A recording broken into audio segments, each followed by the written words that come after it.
Je suis assise dans la cuisine depuis plusieurs heures. Je n'ai pas allumé la lumière en entrant. Je sais exactement où se trouvent les meubles, les coins, la table. La hotte est allumée. Elle produit un bruit constant, sans variation. Je la laisse tourner pour occuper l'espace sonore. Le silence pur devient trop précis. Je n'ai pas dormi depuis 3 nuits. Pas par angoisse, par nécessité.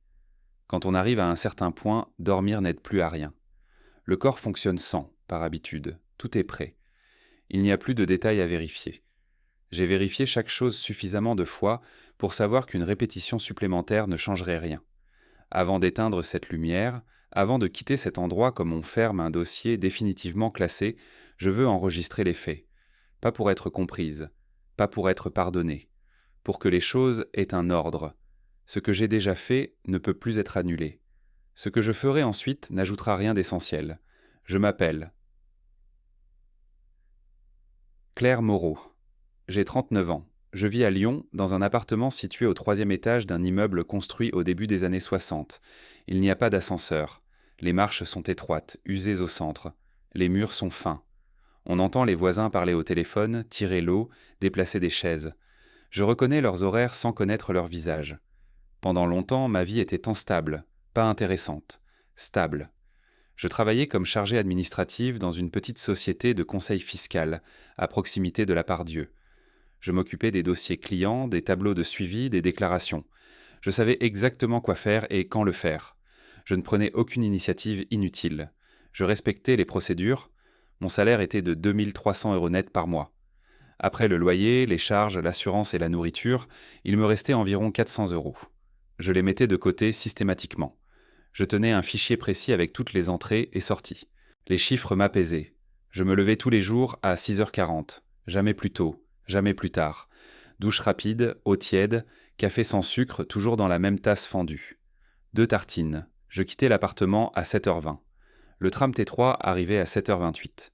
Je m'asseyais près de la porte, côté gauche. Je lisais les journaux gratuits sans vraiment les parcourir. Les titres changeaient un peu. Je rentrais vers 18h15. Les courses se faisaient le mardi et le vendredi. Toujours les mêmes produits. Pâtes, riz, œufs, yaourt nature, pommes. Je n'aimais pas les variations. Je mangeais à la table de la cuisine, jamais devant la télévision. À cette époque, je vivais avec Julien Arnaud. Nous étions ensemble depuis 5 ans. Il travaillait dans l'immobilier d'investissement. Il parlait vite, réfléchissait en termes de rendement, d'opportunités, de réseau. Il utilisait souvent des mots comme sécuriser, optimiser, capitaliser. Moi, je l'écoutais. Nous partagions un 2 pièces à Villeurbanne. Le matin, il partait avant moi. Il m'embrassait distraitement sur la joue. Le soir, il racontait ses journées comme un compte-rendu. Je posais des questions factuelles. Nous parlions peu de ce que nous ressentions. Cela ne me semblait pas problématique. J'associais le calme à la solidité. Le mariage s'est imposé comme une formalité logique, une étape attendue. La date était fixée, les invitations envoyées. J'avais choisi une robe simple, 1200 €, payée en 2 fois. Je conservais les reçus dans une chemise cartonnée. J'aimais garder les preuves matérielles de chaque décision. Je n'étais pas heureuse, je n'étais pas malheureuse, je fonctionnais correctement. Les jours se succédaient sans rupture. Je connaissais le poids exact de mon sac, le bruit de la serrure, l'odeur de la cage d'escalier. Rien ne dépassait. Rien ne manquait. La veille du basculement ressemblait à tous les autres jours. Je suis rentré plus tard que d'habitude. Julien n'était pas là. Un message m'attendait sur la table. Une feuille arrachée, une écriture rapide, une phrase courte. Je me souviens précisément du papier, de l'encre légèrement étalée, de l'heure approximative. À cet instant-là, je n'ai pas compris ce qui venait de se produire. Je me suis simplement dit que quelque chose avait bougé. Je ne savais pas encore quoi. Le message est resté sur la table plusieurs minutes avant que je ne le touche. Je me souviens de sa position exacte, légèrement de travers, comme s'il avait été posé sans réflexion. Je me suis assise. J'ai lu la phrase une première fois, sans m'arrêter. Puis une seconde, plus lentement, puis une troisième, en séparant mentalement chaque mot. Julien écrivait qu'il devait réfléchir, qu'il ne rentrerait pas ce soir-là, qu'on en parlerait calmement le lendemain. Il n'y avait ni excuse, ni justification, ni formule de politesse. Rien qui indique une hésitation. Je n'ai pas répondu. J'ai rangé mon sac dans le placard, retiré mes chaussures. J'ai mangé ce que j'avais prévu de manger. Des pâtes, trop cuites. Je les ai mangées debout, sans m'asseoir. J'ai lavé l'assiette immédiatement. Essuyé la table. vérifier que la porte était bien fermée. Je me suis couché à l'heure habituelle sans modifier l'ordre des gestes. Je n'ai presque pas dormi. Pas parce que je pensais à quelque chose de précis. Parce que l'attente occupait tout l'espace, sans forme, sans contenu. Le lendemain matin, Julien n'était toujours pas là. Son côté du lit était intact. À 8h03, je lui ai envoyé un message neutre. On parle quand tu veux. Je ne l'ai pas relu avant d'envoyer. Il n'a pas répondu. Je suis parti travailler comme d'habitude. Au bureau, j'ai classé des dossiers, corrigé des tableaux, répondu à des courriels. J'ai respecté les délais. J'ai signé là où il fallait tout signer. Personne n'a remarqué de changement. À 10h12, j'ai reçu un message de lui. Je suis chez mes parents. On se voit demain. Je l'ai lu entre deux appels. Je n'ai rien répondu. La nuit suivante s'est écoulée lentement. Je me suis levé plusieurs fois pour vérifier l'heure. Je savais qu'il ne viendrait pas. Le surlendemain, il est tôt rentré en fin d'après-midi. Il a posé ses clés sur la table sans bruit. Il a retiré sa veste, il avait l'air reposé, plus calme que moi. Nous nous sommes assis face à face, comme pour une discussion prévue. Il a parlé longtemps, il a expliqué que les choses avaient évolué, qu'il avait rencontré quelqu'un, que cette relation s'était installée plus rapidement qu'il ne l'aurait cru. Il a parlé de stabilité, de cohérence, de décision rationnelle. Il a employé le mot « avenir » plusieurs fois, comme s'il s'agissait d'un argument suffisant. Je l'ai écouté sans l'interrompre. Je n'ai posé qu'une seule question, si le mariage était annulé. Il a répondu oui immédiatement, sans détour. Les jours suivants ont été consacrés à des démarches pratiques. Annuler la salle, prévenir le traiteur, appeler certaines personnes. Julien s'en est chargé partiellement. Il parlait vite, de façon efficace. Moi, je notais ce qui était réglé, ce qui ne l'était pas encore, et ce qui restait sans réponse. Il a commencé à retirer ses affaires progressivement. D'abord les vêtements de saison. Ensuite les dossiers importants. Il n'a pas pris les objets sans valeur, les livres achetés ensemble, les photos. Je n'ai rien déplacé. Tout est resté à sa place jusqu'à son départ définitif. Une semaine plus tard, j'ai appris par une connaissance commune qu'il s'était engagé ailleurs. La femme s'appelait Sophie Lambert. Son nom revenait toujours accompagné de précisions matérielles. Sa famille, leurs biens, leurs relations. Julien parlait d'eux comme d'un cadre rassurant, structuré, prometteur. Je suis resté dans l'appartement jusqu'à la fin du bail. Mon salaire ne suffisait plus à couvrir toutes les charges. 3 mois plus tard, j'ai rendu les clés. J'ai emménagé dans un studio plus petit, plus éloigné du centre, 680 € par mois. J'ai vendu certains meubles, j'ai conservé les documents. La robe de mariée est restée dans sa housse posée contre un mur sans être ouverte. Au travail, j'ai continué à venir chaque jour. Je faisais ce qu'on me demandait, mais plus lentement. Mon contrat n'a pas été renouvelé. On a parlé de réorganisation interne. J'ai signé les papiers sans discuter. Les appels ont cessé progressivement. Les messages aussi. Les amis communs ont disparu sans explication. Je n'ai pas cherché à les retenir. Un soir, seul dans le studio, j'ai compté l'argent qu'il me restait. 1340 €. Je l'ai noté dans un carnet, avec la date exacte. C'est à ce moment-là que j'ai compris que rien ne se réparerait seul, que personne ne reviendrait corriger ce qui avait été déplacé, et que cette chute lente, méthodique, n'était probablement qu'une étape. Le studio faisait exactement 19 mètres carrés. Une seule fenêtre donnait sur une cour intérieure étroite, fermée par des murs gris. La lumière arrivait tard le matin et disparaissait avant la fin de l'après-midi. Les jours coulaient, sans variation visible. En hiver, je laissais le radiateur électrique allumé presque toute la journée. Pas pour la chaleur, pour le bruit continu. Le silence complet me paraissait trop précis, presque intrusif. Les premières semaines, je me suis contenté de m'installer. Pas de décoration, pas d'objets inutiles. Un matelas posé directement au sol, une table pliante achetée d'occasion. 2 chaises dépareillées récupérées chez un voisin qui déménageait. Tout ce que je possédais tenait contre un seul mur. Je laissais l'espace vide volontairement. Je me suis imposé une routine stricte. Lever à 7h00, café soluble, pain blanc. Je notais chaque dépense dans un carnet à couverture rigide. Loyer, électricité, transport, nourriture. Au début, il me restait 1340 €, puis 1080 €, puis 860 €. Chaque semaine, je recalculais. Je comparais avec la semaine précédente. Je corrigeais mes prévisions. Je cherchais du travail sans stratégie réelle. J'envoyais des candidatures standards. Assistante administrative, secrétariat, gestion de dossiers. Je joignais toujours les mêmes documents. Je modifiais uniquement le nom de l'entreprise et la date. Les réponses arrivaient rarement. Quand elles arrivaient, elles étaient en négative, courtes, polies, sans justification. Pour continuer à payer le loyer, j'ai accepté des missions temporaires. Classement d'archives dans des bureaux presque vides. Saisie de données pour des entreprises que je ne reverrai pas. Remplacement de quelques jours, parfois d'une semaine. Je travaillais parfois 5 jours pour 480 euros. Je calculais le coût exact du transport, du repas pris à l'extérieur, du temps passé debout. Je faisais attention à ne rien gaspiller. Je mangeais souvent la même chose plusieurs jours de suite. Riz, pâtes, œufs. Je connaissais le prix exact de chaque produit. Je comparais les marques. Je choisissais toujours la moins chère. Je conservais les tickets, je les classais par date. Les nuits étaient longues, je m'endormais tard. Je me réveillais plusieurs fois sans raison précise. Je laissais la radio allumée à faible volume. Les voix anonymes, continues, m'aidaient à mesurer le passage du temps. Je pensais rarement à Julien de manière directe. Son nom apparaissait parfois sans prévenir, puis disparaissait aussitôt, comme une information inutile. Je modifiais mes trajets sans y réfléchir. Je ne prenais plus le tram que j'utilisais avant. J'évitais certaines rues, certains commerces. Je traversais parfois la chaussée sans raison apparente, simplement pour changer de côté. Avec le temps, les souvenirs se sont précisés. Pas plus douloureux, plus détaillés. Je me souvenais de phrases exactes, de dates, d'heures. Je me rappelais le montant des acomptes perdus, les pénalités, les frais annulés trop tard. Je constatais ces pertes comme on dresse un inventaire après un sinistre. Je n'accusais personne. Je notais simplement ce qui avait eu lieu, dans l'ordre. Un matin, dans la file d'attente d'un supermarché discount, j'ai calculé mentalement combien de jours je pouvais encore tenir sans mission. 17. Je l'ai noté au dos d'un ticket de caisse avec la date. Les semaines passaient sans rupture visible. Personne ne me demandait comment j'allais. Je n'appelais personne. Je n'attendais pas d'appel. Je passais de plus en plus de temps seul. Je parlais rarement à voix haute. Je m'habituais à cette absence de réaction, à cette neutralité prolongée. Un jour, en attendant un bus, j'ai aperçu une photo sur l'écran d'un téléphone, par-dessus l'épaule d'un inconnu. Un mariage.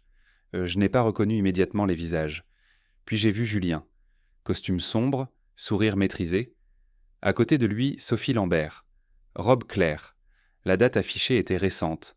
Je n'ai ressenti aucune émotion nette, ni colère, ni tristesse identifiable. Seulement une sensation de décalage, comme si l'image appartenait à une autre trajectoire que la mienne. Ils avançaient, ils consolidaient ça en quelque chose. Moi je comptais, je notais, je réduisais. Le soir, dans le studio, j'ai mangé lentement. J'ai regardé le mur en face de moi. J'ai pensé que certaines trajectoires ne se croisent plus par hasard, et que parfois elles continuent pourtant de se frôler, sans se toucher assez longtemps pour laisser une trace. Au début, ce n'était pas une décision.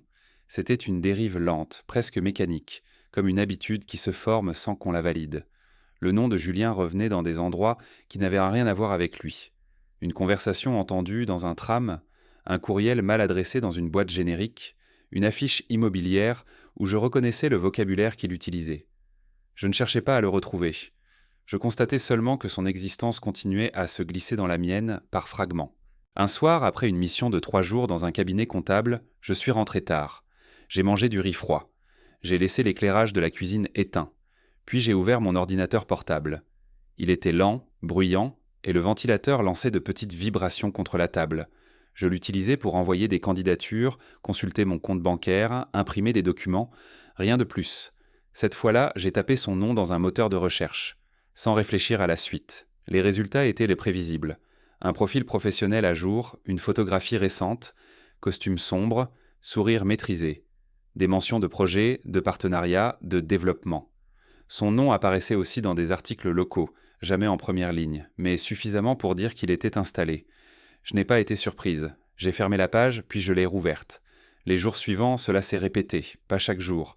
Seulement quand le silence était trop long, ou quand une attente s'étirait sans fin, ou quand je rentrais avec cette sensation que la journée avait été consommée sans laisser de traces. Je consultais, je lisais, je mémorisais. Je ne prenais pas de notes au début. Je voulais vérifier si je retenais naturellement. J'ai découvert où il vivait, pas l'adresse exacte au départ. Le quartier. Un endroit récent, construit pour les familles, résidence sécurisée, parking souterrain, digicode, boîtes aux lettres alignées, jardin commun entretenu. Rien d'extraordinaire, rien d'inaccessible. Un endroit fait pour donner l'impression que tout est à sa place. Sophie Lambert apparaissait souvent sur les images. Elle souriait toujours de la même manière. Je ne regardais pas son visage comme on regarde une personne. Je regardais la régularité, le cadrage, les choix. Même posture, même lumière, même type de photographie. Elle semblait construire une version stable d'elle-même, répétable. Je me suis surprise à observer des détails inutiles. Les heures où certaines lumières restaient allumées plus tard. Les jours où les publications augmentaient, puis s'arrêtaient. Le type de voiture sur une photo, le modèle, la couleur, l'année approximative. Je ne cherchais pas un secret. Je m'habituais à voir. Je n'ai jamais essayé de les approcher. Je ne voulais pas être vu. Je ne voulais pas que mon nom réapparaisse dans leur vie comme un incident.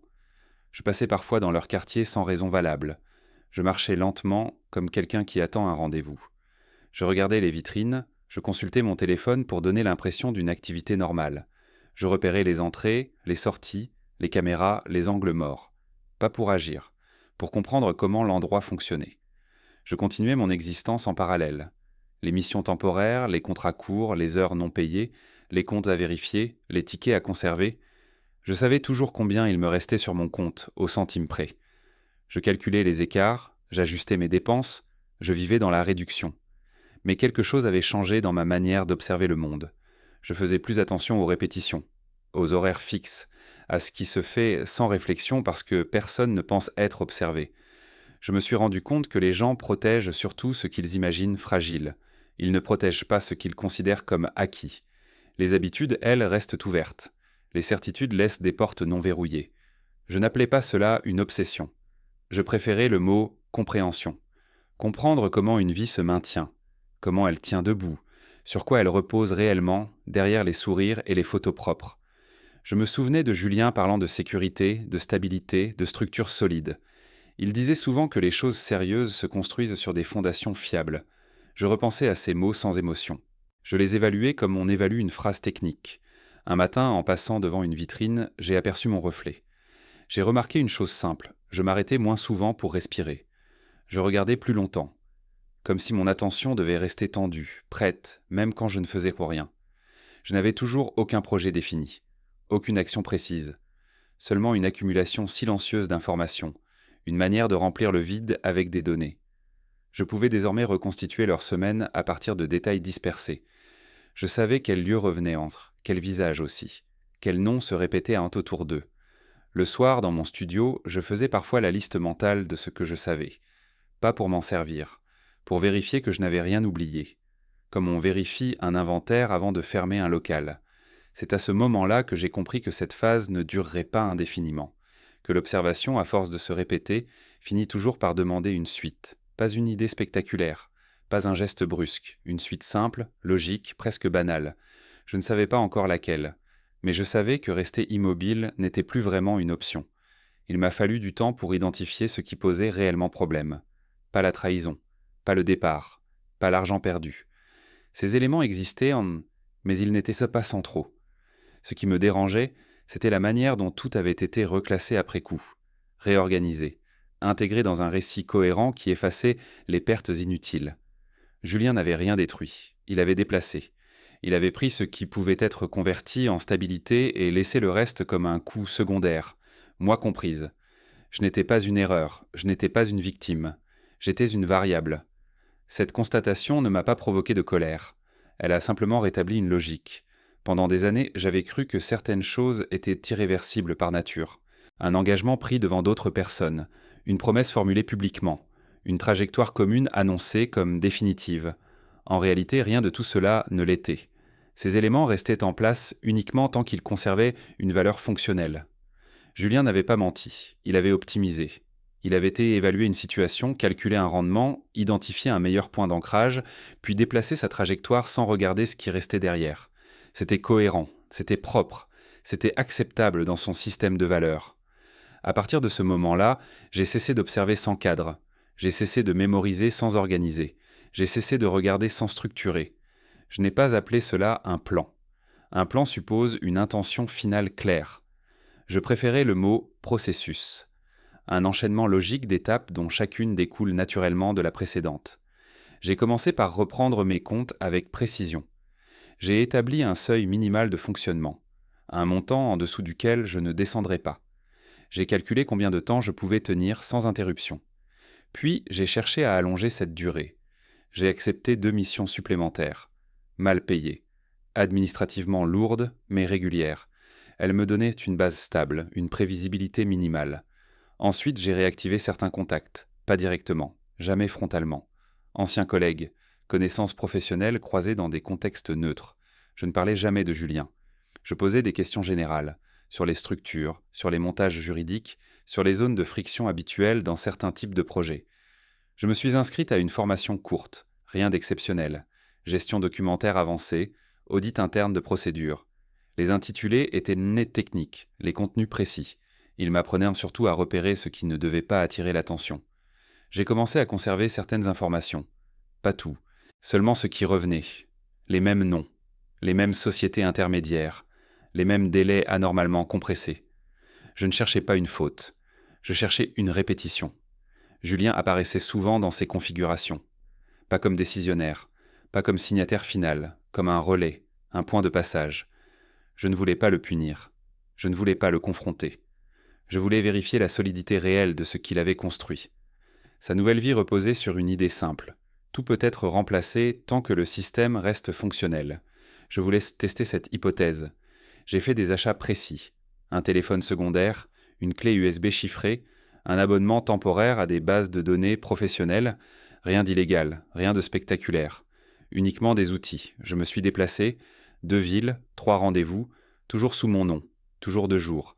Je n'ai jamais menti, je posais des questions légitimes dans des cadres appropriés. Peu à peu, les éléments ont commencé à s'ordonner. Pas comme un piège, comme une démonstration progressive. Julien avait toujours cru que la solidité venait de l'accumulation. De l'argent, des relations, des contrats empilés. Il n'avait jamais envisagé l'effet inverse, le moment où une structure trop tendue commence à produire ses propres failles. Pas par malveillance, par saturation. Je ne cherchais pas une explosion. Je cherchais un déplacement. Le jour où j'ai envoyé le premier message, il n'y a pas eu de montée d'adrénaline. J'ai vérifié l'heure. J'ai relu le contenu une fois, puis j'ai appuyé. Ce n'était pas une décision impulsive. C'était la conséquence logique de tout ce qui avait été mis en place. À partir de ce moment-là, même si j'avais voulu m'arrêter, cela n'aurait plus eu de sens. Le processus ne dépendait plus de moi. Il était lancé. Une fois le processus lancé, je n'ai plus rien corrigé. Il n'y avait plus de décision à prendre, seulement des enchaînements à laisser se produire. Tout ce que j'avais préparé fonctionnait sans moi. C'était précisément le but. Les premiers signes ont été discrets. Un retard administratif, un document signalé comme incomplet, une demande de précision envoyée au mauvais service, au mauvais moment. Rien qui puisse être identifié comme une attaque, seulement des frictions. Je les reconnaissais immédiatement, parce que j'avais appris à repérer les zones où les délais sont trop serrés, où les responsabilités se superposent, où personne ne vérifie parce que tout a toujours fonctionné ainsi. Ces zones existent dans toutes les structures, elles ne posent problème que lorsqu'on les éclaire. Julien a continué à travailler comme avant. Il parlait encore de projets, de développement futur, il utilisait les mêmes expressions. Mais quelque chose avait changé dans le rythme. Les appels se multipliaient, les réponses tardaient, les confirmations devenaient pas conditionnelles, je l'entendais dans sa voix à travers d'autres personnes. Il parlait plus lentement, il répétait certaines phrases, il demandait des assurances qu'il n'avait jamais demandées auparavant. Sophie Lambert est entrée plus tard dans cette phase, pas comme victime, comme variable supplémentaire. Les réunions se déplaçaient, les décisions communes étaient reportées, les signatures prenaient du retard. Elle découvrait un espace qu'elle n'avait jamais eu besoin de comprendre jusque-là. Le système sur lequel reposait leur situation était fondé sur une confiance cumulative. Famille, relations anciennes, réputation locale, une confiance si bien installée qu'elle ne prévoyait pas la possibilité d'un doute. Il a suffi que cette confiance soit fragmentée. Pas détruite, fragmentée. Un contrôle entraîne un autre. Une vérification en appelle une seconde. Les délais s'allongent. Les partenaires hésitent, Julien a essayé de corriger. Il a multiplié les appels, il a rassuré, il a déplacé certaines responsabilités. Il parlait de malentendus, de lenteur administrative, de contextes compliqués.